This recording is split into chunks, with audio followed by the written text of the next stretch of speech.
running gag right now going on with the Mothership pod at SGPN with like Sean and Kramer's pod, where I just keep telling people that they're stealing Scott and my plays. Just like they aren't. Like we're just aligned a lot, but I'm 100%. I've been telling people like I give a new nickname for. I was there first. So anyway. That being said, happy Friday from Dad's Bet Baseball and Football and Hockey. We're running out of names on this because we're doing a ton of things. I know we're just covering. We're the Dad's worldwide sports leader right here. We really are. We also get to have a dad guest on later for the first time because usually we just bring in all my 20-year-old friends that do podcasts, and instead bringing on Andrew Gombas. We get Sean on here. That's true. Quite a bit for our football pods, and Sean's a dad. That's true. We're going to bring on Andrew Gombas, who is a professional bettor and can actually just like shut all of us up on a lot of our silliness. And we're going to get to talk about where the money comes from and where it goes and all these funny things. It's just like it's like an EV crowd pod. They'd love this. But first and foremost, we're going to close with a Hall of Fame Bets segment, but I want to remind everybody, if you are watching this, there's a QR code for Hall of Fame Bets. Click it or use your camera on it. And ideally it's your camera, not after you've installed the new iOS update, which has destroyed my phone. Horrible. My phone is on fire. I'm very curious on what Apple, and this is not a tech podcast, but what the hell is Apple doing? Like why?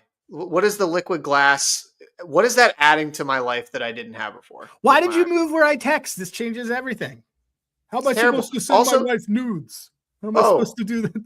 How do I tell if I have a voicemail anymore? Because they tried to combine like the voicemails and the phone. So like when you go to the contact, they tried to be, I think, cute about it, where it's like, oh, well, if you have a voicemail from this person, it's just going to show like on their contact. I'm like, dude, just have a tab for voicemails. I don't understand. Some of the things they change are just really silly. Anyway, you can use your phone and do that. Go to the QR code, use code DAD. Or your Android. Yeah. Or your Android. You can work on your Android. Yeah. Yeah. We have a couple of Android users. I think we checked. We have a lot of Canadians. Or we just have Shreeds listening to it a lot.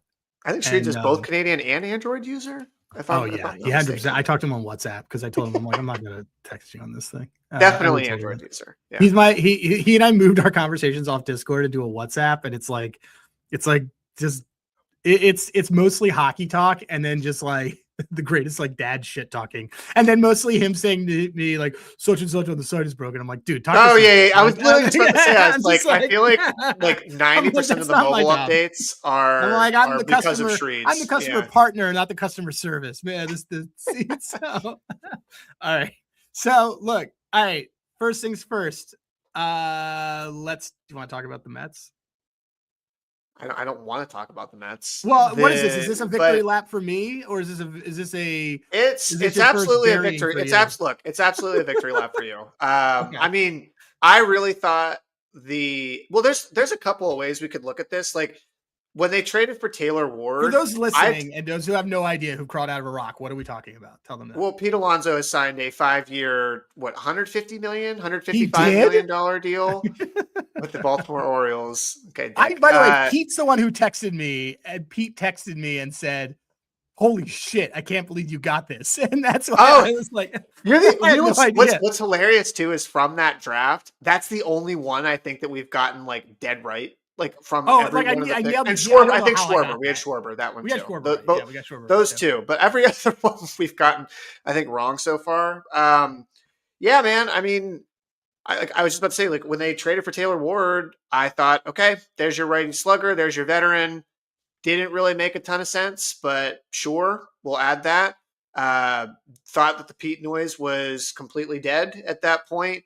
And as a Mets fan, I knew it was over. Once the report leaked out from the winter meetings, they weren't going to be willing to do more than 3 years. I was like, there's just no way. By the way, it makes economic sense for a 31-year-old. Yeah. So I can get to the Mets part in a second, but I'm curious on your take. I think this certainly makes the Orioles better right now from a long-term perspective. I don't know if I necessarily think this is a great contract for them, but You've just added Taylor Ward and you've added Pete Alonso, who was a what WRC plus last year, like 140. Yeah, well, I saw a thing on, I don't know if it's Pitching Ninja or one of those guys, but the offensive war for them, 141 WRC offensive war for them jumped from like 13th to 2nd in terms of projected. Because of the Ward and Alonso. Yeah, and which is great because they had a down year. They had a down year because the middle of their lineup was terrible, and everybody just looked off. They got good pitching, but they got buried out of the gate, and they were out of it by June. So it's sort of, I don't know what you were going to do. And when I was looking through win totals, like their Pythag last year, you and I were really high on them. Like, oh, they could bounce back and they could do this. Their Pythag is way worse than what we thought they were. Like, they should not have been nearly as competitive. Let me pull it up. It's I have You're looking at the one on Fangraphs? Yeah, well, I use Baseball Reference, but Baseball Reference is yeah. good too. So I think Fangraphs does also have. But they had 75 wins last year. Their Pythag was 70, and they had a 16 win drop.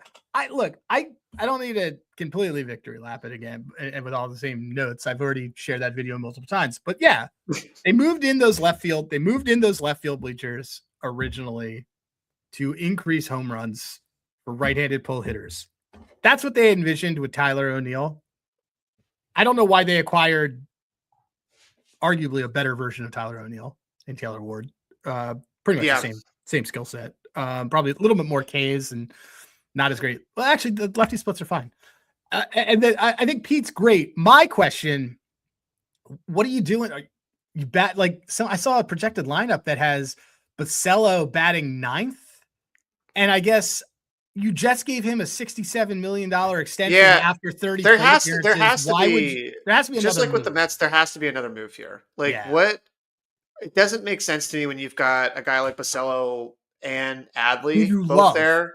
I think Basello is awesome. But I think they want Basello to bat cleanup. Yes. Yeah. Adding two more right-handed hitters is for the Orioles, it's fine. They're a predominantly left-handed lineup. They needed some more right-handed hitting that was going to be more reliable than Tyler O'Neill. That's fine.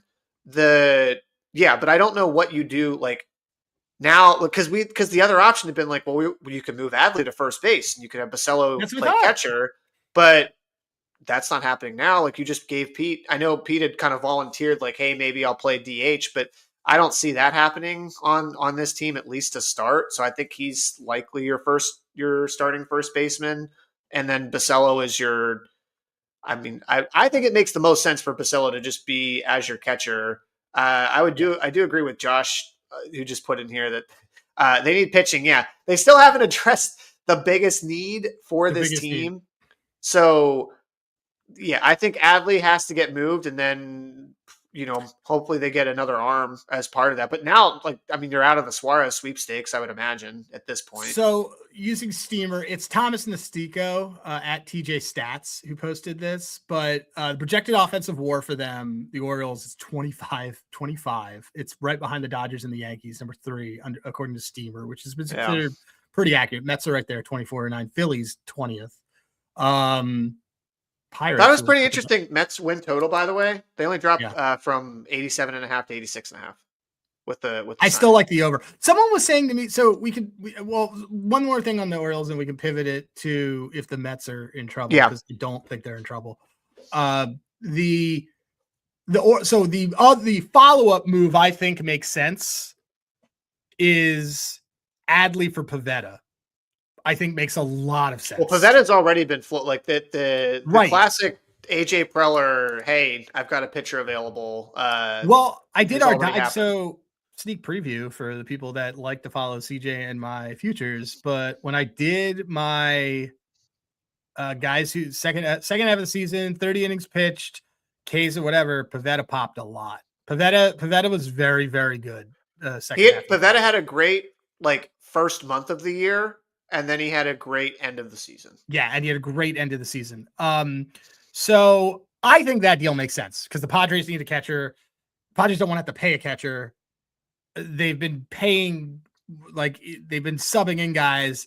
Adley's under team control for I think another 2 seasons. Mm-hmm.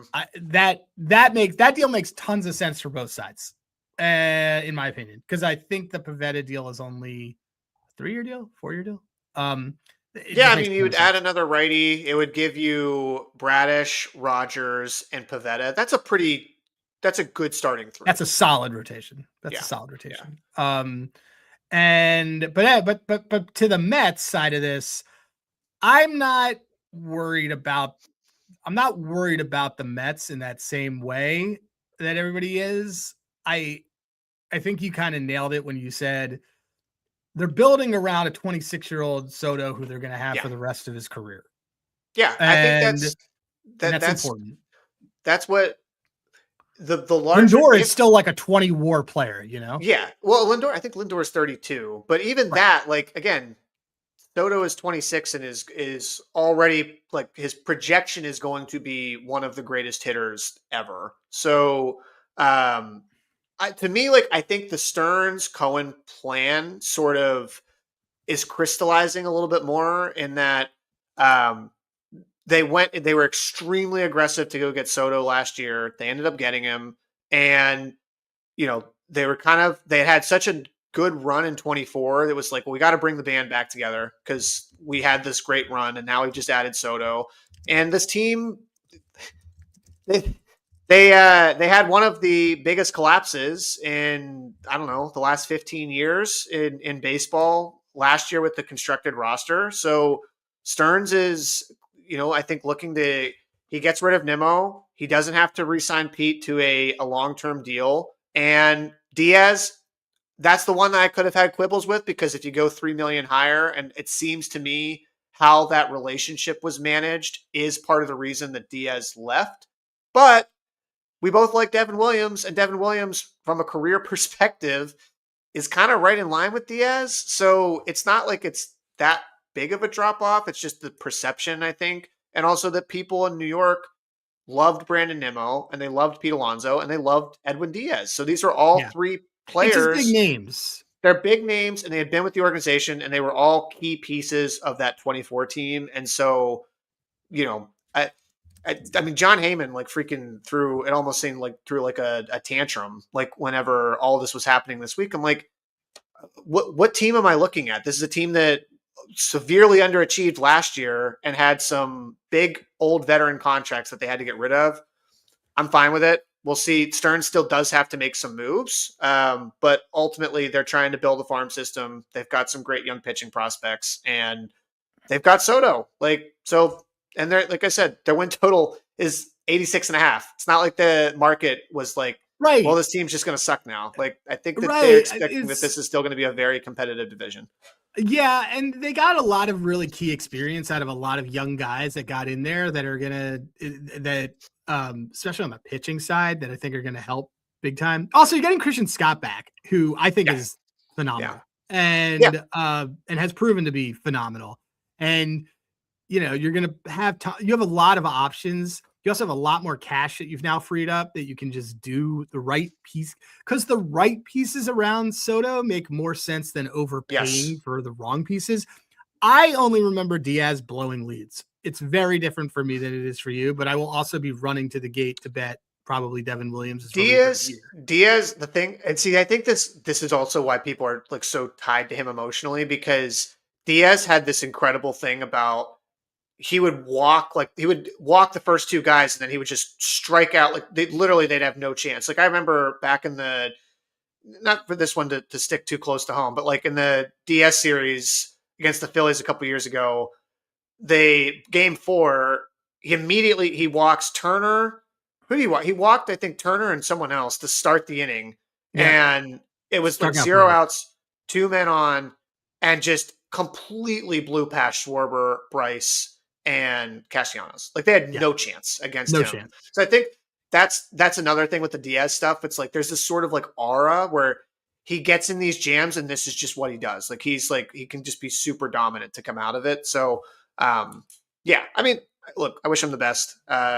as a Mets fan. I do want to talk real quick before we bring in Gombas onto this. Talk about another future we had that is looking good right now, especially after a nice Kirk Cousins led victory yesterday. That'd be our Carolina Panthers. Dude, that bet is South. Looking awesome. Can we talk a little bit more about this? Yeah, Raheem Palmer was on it too, and like, was he? Had the same, yeah, because he and I were texting this morning because I saw him posted on Twitter. Nice. He had said the exact same thing. He's like, this team is going to play them twice in the last 3 weeks. This is such a stupid number.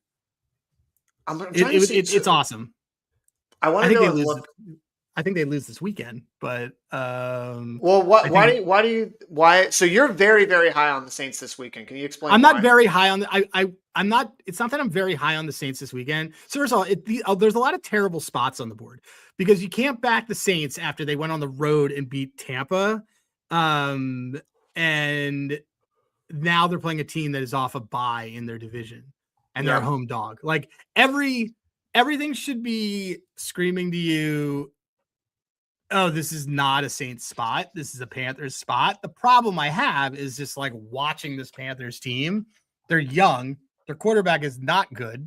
I think he's mentally weak, despite leading the league in fourth quarter winning drives since he came into the league. He has more than any other quarterback. But bizarre, but yes. Very bizarre, but yes. Is that they're going to get, now it's a look ahead spot because now it wasn't as it was a pseudo look ahead spot going into the game. Now it's regardless of what happens in that game, they have a showdown at home against the Bucks where if they win, they take control of the division.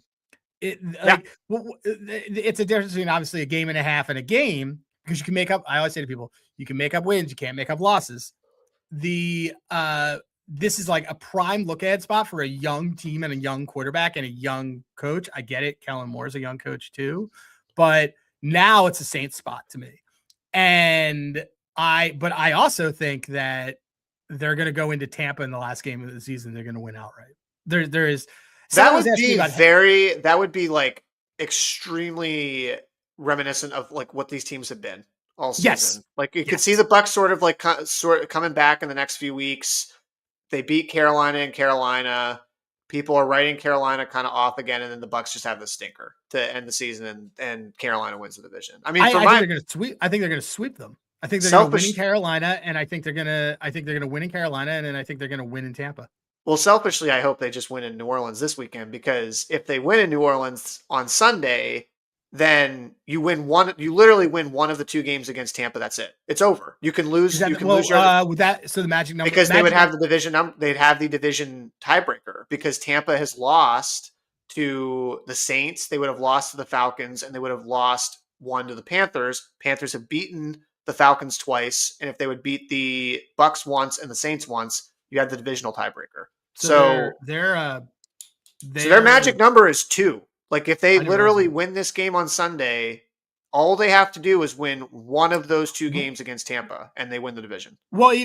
Actually, if their magic number can't be 2, then because their magic number would have to be 3. Because if you beat Tampa, then if you beat the team that's right in front of you or behind you, I guess it counts as 2 for your magic number. Right. You're right. Okay, so it is 3, number, but if one of those is against Tampa, I agree. For purposes of our pick'em, I moved it to Saints. Yeah. I don't disagree with that, by the way. Even the only thing that makes me hesitant is that they are off a bye. And that there's a lot of reasons I'm hesitant to not make a circuit card. I am not betting it. It's just as soon as they lost that game last night, everybody on that team was like, oh my God, guys, we could do this and do this, whatever. And so it completely changes mentally how they're probably prepped for this game. Because I don't trust Canales to be like, no guys, think about the now. And this is the guy who wrote a book about how he gave up masturbating and cocaine to be a better NFL coach or something like that. And I was like, what? Yeah. Oh my God. I might have made that up, but I don't know. If I didn't make that up, then it's a pretty solid reason to fade Canales. Well, you know what? Those are better charges than what Sharon Moore is facing right now. So, I mean, producer says they're saying I did not make it up. Yeah, see, I didn't make it up. It's true. So yeah, that is I know Gombas know what he's like joining in like 5 minutes.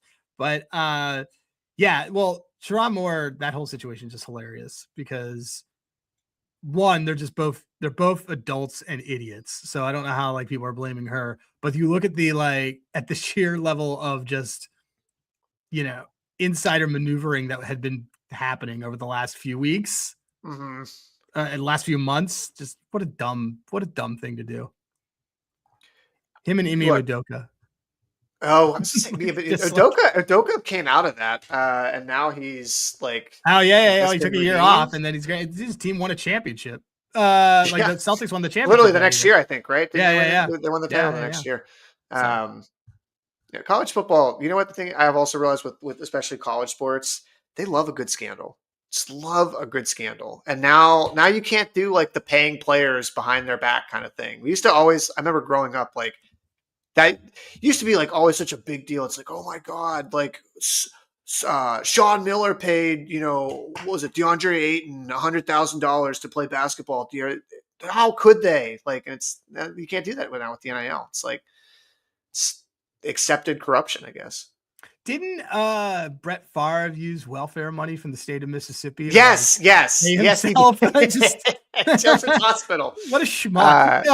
He also sent a dick pic to a the Jets. Was it a Jets cheerleader? Or was it Jets I thought it was a Jets cheerleader. He had like it might have been a Jets cheerleader. Like a peephole and some other stuff. Yes, Gombas just texted me that he's coming. Okay. So it's So look, real quick before he comes in. Pirates win total over. Oh yeah. You want to give a quick? They're your team. Do you want to talk about why you like them? Oh, my team. The Bob Nothings. I mean, we kind of said this on the last show. Like, I think they are. There's nothing on Fangraphs that would tell people why you should like this team. Don't sort by hitting at all. Everything on Fangraphs would tell you actually bet the under on this team, but it's more. I think we're just kind of betting more on the upside and potential of you're going to get Jared Jones back. You're going to get a full season of Bubba Chandler. You're going to get a full season. Well, not a full season, but probably they're bringing Connor up. I was about to say they're going to bring up Connor Griffin for a lot of this season. Like honestly, the Jared Jones thing is kind of a little bit like under the rug. I totally forgot about that. We bet him for strikeout leader last year, and I think we even had like 100-1 on him for Cy. And we obviously breathed a big sigh of relief come July when they were like, "Yeah, Jared Jones isn't coming back this year." But because our Schwellenbach one got destroyed by him being like, let me pitch a month. And by the way, I'm really hurt. Speaking of Schwellenbach, by the way, I mean any quick takes on the Braves moves, bringing in Suarez and like weird moves to Yastrzemski, like kind of. Well, Yastrzemski makes sense. Yastrzemski is like that team needs some lefty back. I mean, yeah, Yastrzemski is effectively a better version of Jared Klinick, so who they got rid of. So it all makes sense. I mean, that one makes sense to me. The shoring up the bullpen. By the way, Iglesias was really good the second half of the year. I noticed that when he was. Yes, I just remember him stinking it up. So. I'm looking at their pitching from. I thought their bullpen was actually like not that bad the last half of the season. I'm going into Fangraphs now. What was their WAR second half? And we have word from producer Spencer. Andrew is in. But he's walking around, so we're gonna move on. All right, we'll go to Andrew. I stand corrected. They did really need help in that pen because they stunk. The bullpen from July 31st on was 27th. It's probably the right move, but they need a shortstop. That's really he is seated. Update. Oh, there you go. He is seated. There you go. Spencer coming in. All right, we'll bring in Andrew. What's going on, buddy? What's up, guys? How's it going? Good, dude. We realized like late on this whole thing that you actually qualify multiple reasons to be on the show because you're also a dad. Yes, I am. You have a 1-year-old. As of 10 months ago, I am a dad as well. Yeah, I remember when you were telling me that stuff, and I'm like, oh yeah, dude, you're screwed. So this kind of leads this. So, and you can kind of give an eye of like, I don't want to talk about that or talk about this, but basically this is just we're kind of free rolling a conversation with an actual pro bettor and talking syndicates and money and fun things. But as a dad, as a bettor, take me through like what, well, first of all, tell everybody kind of what you do, and then take us through kind of a typical NFL week for your, or like this part of the season right now for you as a pro bettor. Sure. And then we're gonna talk about some fun things about like how I have to deal with collecting a lot of the money from these scumbags and stuff we can talk about. So typical week for me. So back up a little bit. I bet professionally. I have for however many years now. I originate MMA. I also have. I also manage 100 something paperhead accounts. We have legal movers, people at kiosks, we're betting every sport. We have some in-house originators. We also have some, external originators and other bigger groups that we're moving for. So pretty much doing every sport, pregame, live, sides, totals, props, all that stuff, you name it. So Mondays for me are just typically, hell on wheels with accounting. And then throughout the week, we kind of get the ball rolling right now. Obviously, there's a lot going on with hockey and football and basketball. So it's kind of like drinking from a hose. And MMA wise, I like to have my MMA UFC's every Saturday, so I like to have my first dry run of handicapping done like the Sunday before, like Sunday, Monday, Tuesday time frame, and then where there's spots where I feel like I have an edge or have a high confidence interval, I'll circle back to those spots towards the end of the week to dig in deeper, and then that's pretty much my process for MMA. I bet some early, I bet some late. I kind of am just progressively going throughout the week. Like, maybe some obvious spots that are going to move. Bet early, and then if not, we kind of are holding out towards the end of the week. And then yeah, throughout that whole process, I have a team of people who are betting all the other sports, and I know you asked specifically about NFL, which I don't do a ton of, it's whatever. It's more like, it's sort of like, because like like full disclosure to everybody, like I work for you on the side, and like I see what I see and do whatever. But like like it's just a cool concept because like you're the real thing versus all these like D-bags on Twitter that are like, I run a Discord, I'm a pro bettor. It's like, nah, you don't have an operation. Like this is not really what's happening with you guys. And yeah, so well, it's I cool to kind of talk appreciate about that. it. I Yeah. appreciate that. NFL, it's as you guys know, it's such a hard market to beat, especially on size and total. So I have a guy who models totals who early in the week, we're betting probably 3 or 4 of them a week and try to make a point to do it really early because, like I said, of how hard of a market it is. And as the towards the end of the week, some prop stuff in there, but even the NFL prop market's not easy. NBA, a lot of it is prop stuff, injury related, they're like modern day gladiators, I guess, the NBA players sitting out so much and having all these injuries. So there's a lot of good to be done there on NBA props. College basketball is another one, turns a lot. There's a ton of games, obviously, like a ton of schools. So we're doing a lot of volume with college basketball. It's a sensitive market, so it's been harder to get down without moving the price, which is a big part of what we're trying to do. So just testing new things with that. I expect things to kind of calm down a little bit once they start playing the in-conference games. Yeah. I think there's a well, little because you're bit. not dealing with these like 23-point spreads anymore. It becomes Yeah, like very different. and also I'd imagine, I don't know anything about basketball. I would imagine it's easier to th- there's probably more obvious spots with the non-conference stuff. So I'd imagine it's like some layup spots that everyone's just kind of jumping on it, and as opposed Well, to and also conference play. non-conference too is like you're still and just with the way that we were just talking about this right before you came on, like the transfer portal with NIL and everything, like it's very hard in college basketball, especially to kind of model teams year to year because of the mass amount of change through the transfer Oh portal, yeah, through new guys that are coming on the team. So those non-conference spots that are going to be in November and really even December, you're still kind of trying to understand like what is actually the makeup of this team. It's hard to be able to individually model that as an originator, and you can obviously build models to be able to based on these team tendencies, et cetera, or what this coach likes to do. But even that, like the coaches move around so much that you kind of do need to wait until you get to January and more into that full conference schedule for college basketball, where you can start to really have confidence in, all right, this is the way that this team likes to play. This is the type of tempo. These are, if this player is hurt or this player's out, this is what it actually could do to this is the rotation. This is what it's going to be. Yeah, exactly. Point. So I think those things specifically within college versus professional, and especially with NFL, your priors, you can feel a lot more.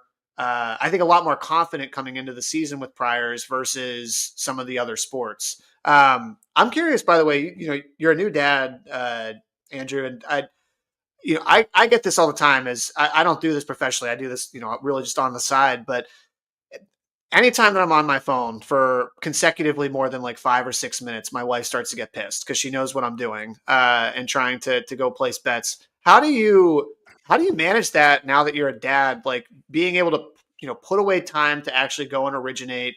You obviously got to watch a lot of these fights to be able to see with your eyes what's going on. Why don't you just kind of talk to us, because we have a lot of dads that listen to this that are trying to look for other ways to best handle those conversations with their significant other. Yeah, luckily, mine's very understanding of how we're able to make a living, and it's necessary, and luckily for me, I'm home all the time. So even when I'm working, I'm still kind of the playroom's the same as in the room that my office is in, which is great. And yeah, it's hard though, because like what I do takes so much time. um and you want to be present, and obviously the top priority is seeing all those moments and watching the growth, and like that's the most enjoyable and fulfilling thing. And it's hard balancing it though, because I know how much it takes. Like if I'm not if I'm trying to like cut corners with my process, or just like half-ass it, like it'll show in the results for sure. Like when I'm trying to do too many things, I I immediately noted, like it's not one of those things. Believe me, I've tried. It's not one of those things where I could just I could just eyeball it at this point. Like I've done it for so long. I've tried to just say, I don't need to put the work in as much, and but it is it's always like a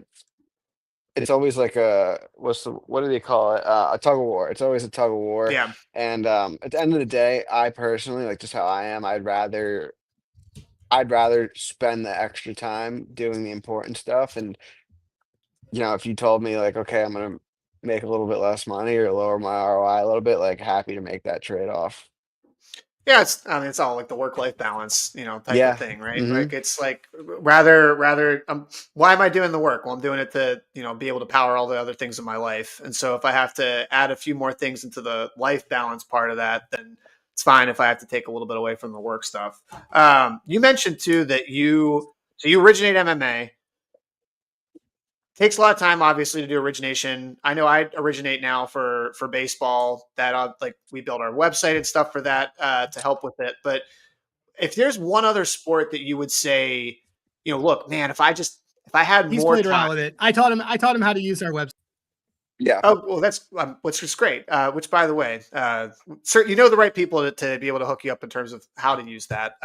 But if there's one other sport that you would want to dedicate a lot of time to originating outside of MMA, what would that be? What's the sport that intrigues you, or you feel like you can probably be able to create an edge with the most?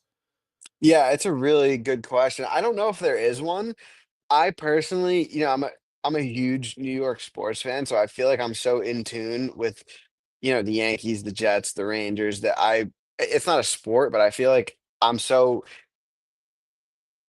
like I watch every game. I watch all 162 Yankee games. Like I have a pretty good idea of who's available in the bullpen this next game, or like, okay, if this guy pitched tonight, it means like the look ahead line to tomorrow is probably going to move a little bit, just stuff like that, where I feel like the teams Yeah. I follow so closely, I kind of know the ins and outs. And I don't know if there is one because MMA is such a different sport than all the other stuff where everything else is so model based and like numbers based. Not that MMA can't be, but for me, it's mostly subjective. It's mostly what I'm seeing with my eyes. So I don't know if there's really much of a one-to-one translation with like, okay, it's not like okay, I'm modeling MMA, and so I could use that model to um, model Right. NHL or like I Right. could like I don't know anything about building models whatsoever. So I don't know if there would be a good fit for me. But I guess my answer would be just the teams I follow so closely where I know the ins and outs of, okay, this it's not like this head coach to play this goalie 2 days in a row, like that Well, type of thing. that's more of like I would call that I call that like the soft skill stuff. Like like the Hmm. tendencies of Yeah. when you get to the seventh inning, you know what Boone's going to do. Like Hmm. you already know which guy he's going to trust in the pen. If there's a left-handed hitter coming up, we know who's coming out to face Yep. that particular hitter. We know which guys if they're if he's going to make a move at somebody in the infield, if he's going to change Jazz, maybe DHing versus playing second base, like you would understand why that's happening, which might be able to give you kind of an edge. And, if you're playing a prop market for that day, or if you like the matchup against the pitcher. So you also said too, that I'm a resident Mets fan here on the podcast. Obviously Berg is all Philly guy. You're a Yankees All fan. time. How are you feeling about the team going into next year? I know it's still early in the offseason. There's still some moves, obviously, that need to be made. What are they going to do with Bellinger being a free agent? But overall, like, what is your general sentiment towards the team right now heading into 26? Yeah, it's an interesting spot because they haven't made a big splash in free agency, which I kind of expected. But the biggest surprise for me is I didn't think they would make Grisham a qualifying offer, and I didn't think he'd accept it. So that to me was a surprise. He had a solid year, very solid year last year, but it's like, how much of that was, was that an outlier season? Is that like closer to like, is he going to produce those results year in and year out? I'm not really sure.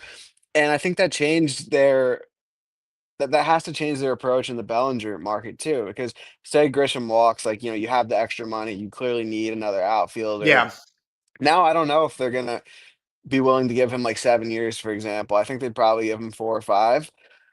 But it's like, okay, would it be the worst thing in the world to roll out a Judge, Grisham, and Dominguez outfield? And then it's like, okay, if you do re-sign Bellinger, it's like you're gonna have Dominguez, who's been this like big prospect for such a long time. Like, are you really gonna have him be a fourth outfielder again, or do you look to move him? Um, so gonna be an interesting off season. Obviously, the the starting pitching being hurt last year was a huge detriment. At some point, you're hoping to get Cole back close to what he was. Rodon's going to start the season on the DL. So for me, it was interesting because I'm like, our starting pitching should be pretty loaded next year. But then when you really break it down, you know, Rodon's not going to be ready on day one. Cole's not going to be ready on day one. Then you have like Schlittler, you have Freed, Schmidt's not going to be ready. Gil was pitching again towards the end of last year. So it's like maybe are they going to be in the market for another starting pitcher? Like I can't really see them going after like a high end guy, but maybe some, just like a solid number 3 or number 4 who gives Yeah. you a Well, little bit of depth.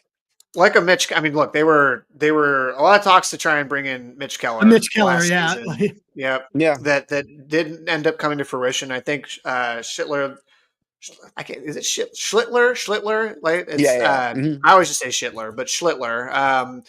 Close enough. Having him you become a surprise sort of at the end of the season, I feel like gives them maybe a little more wiggle room on that they don't Yeah, have to be desperate to go out and get a right hander. I said to Berg actually earlier when we were previewing some of the free agency stuff. I kind of would love to see Hassan Kim in a Yankee uniform, and that they just part ways He with makes a ton of Volpe, sense. and it would just Well, make a ton Volpe's of sense. hurt. It I didn't makes realize he had like surgery or some yeah, sort of thing yep. too. yeah, but even so, okay, maybe you can't get rid of Volpe, but I know they were trying to really prop up Volpe as like he's our guy. He's been a lifelong Yankees fan. He's this prospect. It just hasn't seemed to really work there, and I think bringing in somebody like Kim would just make a ton of sense for that team. So I'm curious to see if like they're going to try and just stick to Cashman seems to be pretty tied to the prospects that they want to bring up. And I think he also likes reclamation projects. That's one of the reasons why they probably tried to reach back out to Grisham, was like, well, we fixed this guy. And I think they like to say, that's like a feather in their cap in some way. Yeah, for sure. And then I guess the last big one for them is the bullpen. Like, obviously, Williams signed with the Mets, which, you kind of knew he wasn't going to be back. Luke Weaver's going to be gone. So, it's going to be interesting to see what they do there. I think they probably do need to target some free agents in that regard, because for my whole life, basically, the Yankees bullpen has been a strong staple, even teams that weren't the best. And then last year was like the first year I can remember where it really didn't feel like the bullpen was trustworthy, which is weird because it was a lot of the same guys. Like, you bring in Devin Williams, who's like one of the best closers of this generation, and he just like couldn't really figure it out. Luke Weaver, who had been such a reliable guy, wasn't working out. You bring in Doval from the Giants, Bednar from the Pirates, and still just figuring out ways to blow games. And Bednar is going to be back. Doval is going to be back. So it'll be interesting to see how those guys kind of settle in. Well, I feel confident with Bednar. If Bednar is your closer, I've always liked Bednar. He has good stuff, is the thing. He was the one guy through that acquisition that I was like, oh yeah, like he can. It's so cliche to say this, but like there's certain guys that can just put on a Yankee uniform and they can fit in. And I thought that same. Bednar was one of the few guys where I was like, oh yeah, like this is a perfect fit. Whereas Devin Williams, we've talked about it. He had a kid beginning of the year, big change from Milwaukee to the Yankees.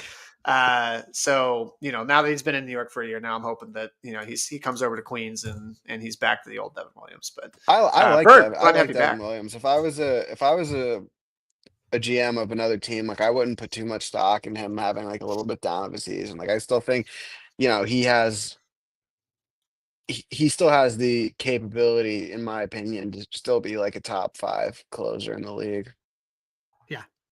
Yeah, we're high on him. I mean, the Yankees win total is 93, so it's not like and it hasn't moved down. And also, I say this every year. We're also like, I'm a Phillies fan, but I'm very vocal about how big of an Aaron Judge fan I am. I just think I think he's the best player in the league, period. And I watched I always say this, but I watched Aaron Judge drag Jake Bauer and Billy McKinney to an 82 win season in spite of Aaron Boone. So this team doesn't need a ton to make things forward. Like they weren't even that great. It was Cody Bellinger, him, and a bunch of NPCs last year, and they were one game out of the division. Yeah, well, their lineup last year had some positive surprises. Like Grisham played really well.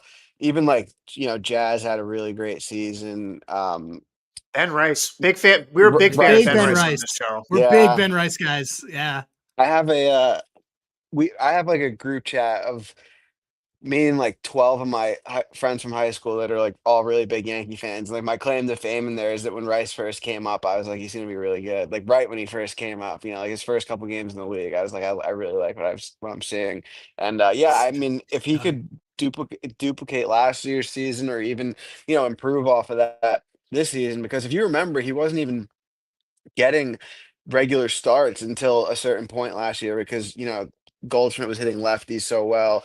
And they just really liked having that like veteran presence in the lineup. It took them a long time to get Rice in the lineup every day. So I'm looking forward to, seeing him probably play,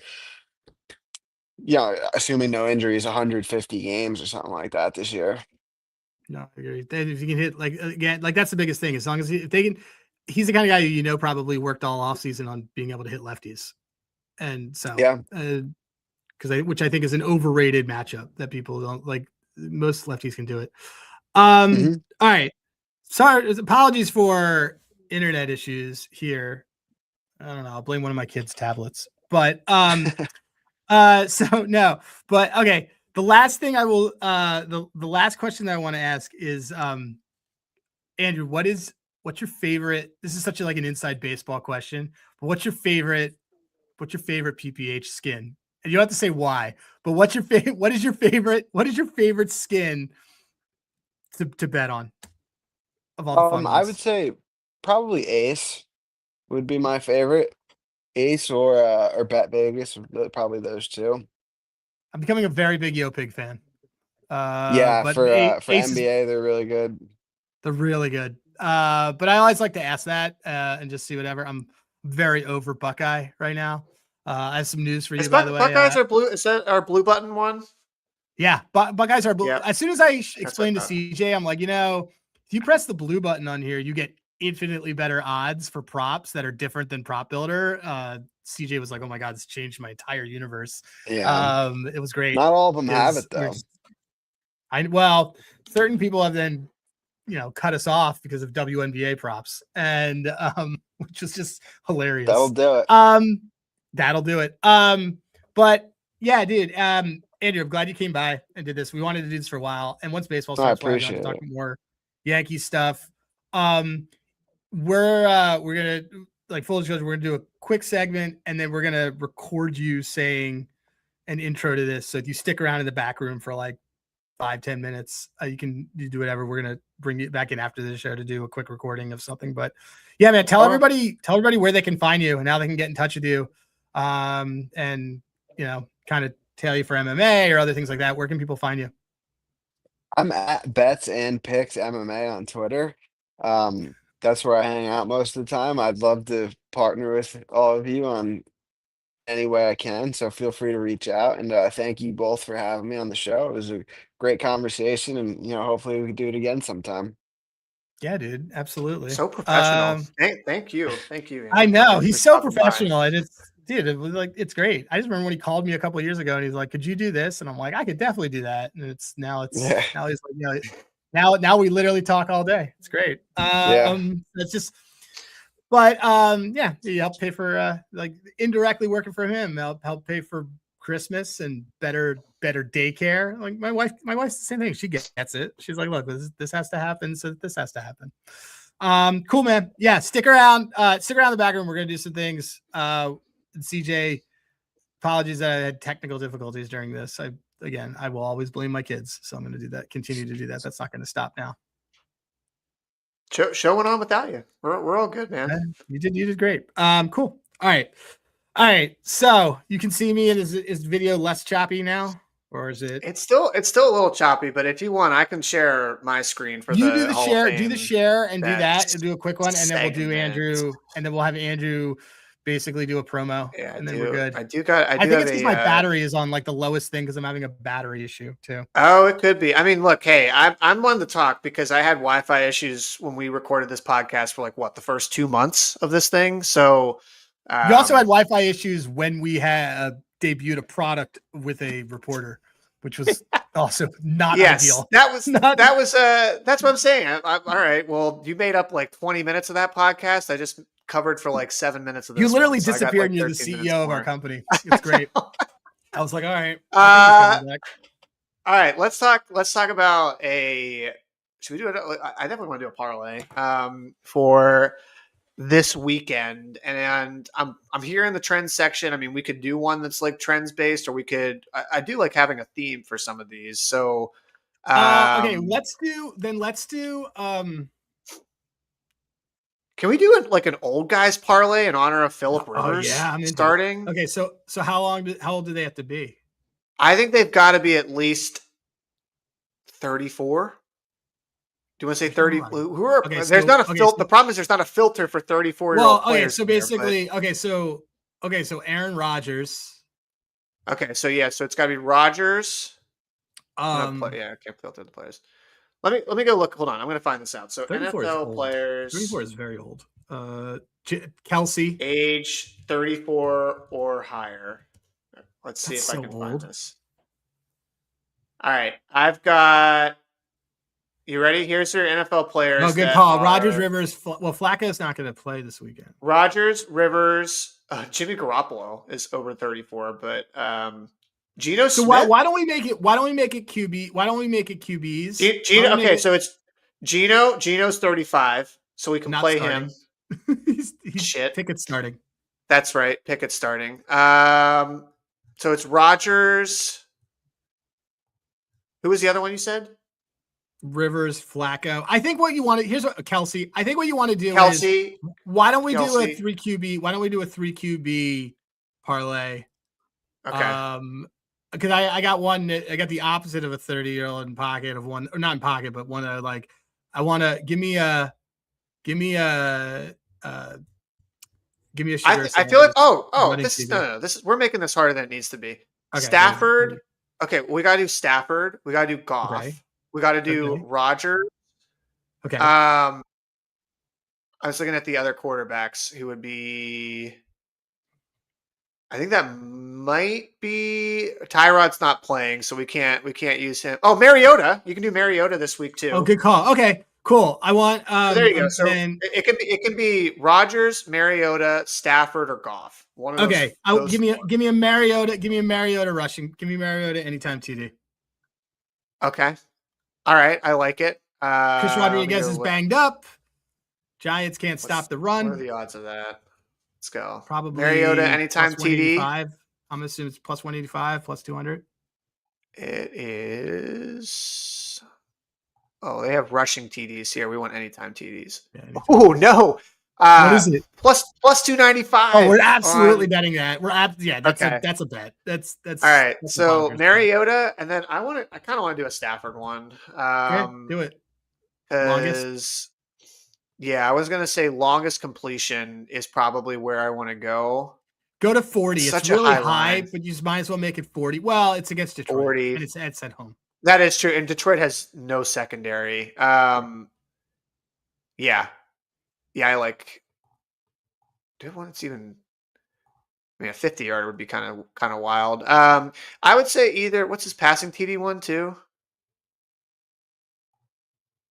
3. That's crazy. His number for passing TDs is a minus for 3 of them. Get out of here. I mean, get out of here.